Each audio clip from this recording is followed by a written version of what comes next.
You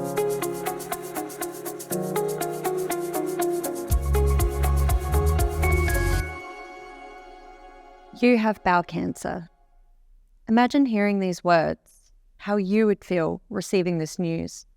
Now imagine that these words have come after months of not being listened to by your doctors.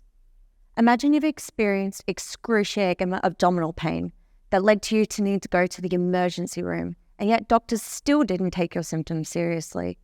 You're told it's probably just anxiety or female troubles. You were even asked if you think your symptoms are serious enough to be looked into further. Finally, after 3 trips to emergency, you were told that you have bowel cancer.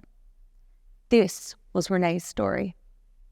Renee was 33 when she was diagnosed, and when she shared this story with me, she said that this experience of trying to get her diagnosis was more traumatic than being told she had cancer.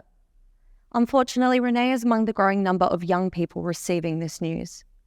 Did you know that 1 in 10 cases of bowel cancer is diagnosed in a person under the age of 50?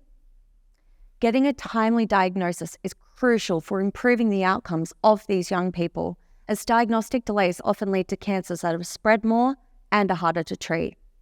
So it's important to establish whether Renee's story is commonly shared by other young people in South Australia, and if so, what can we do to help support these young people affected by cancer? This is what my PhD will address.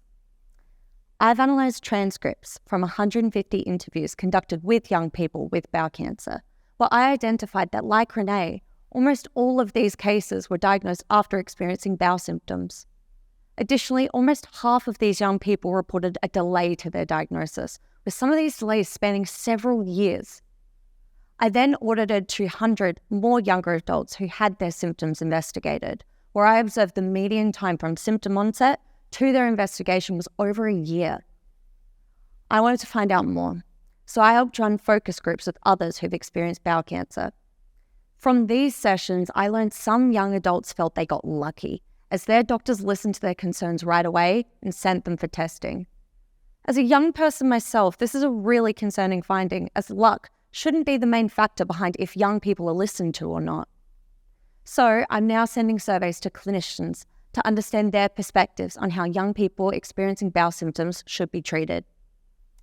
I've learned all this by listening to the stories of young people like Renee, but more work needs to be done so that we keep listening. This will not only help to educate and improve the knowledge of clinicians and the general public, but will also hopefully lead to more timely diagnoses of bowel cancer in young adults, because you are never too young for bowel cancer.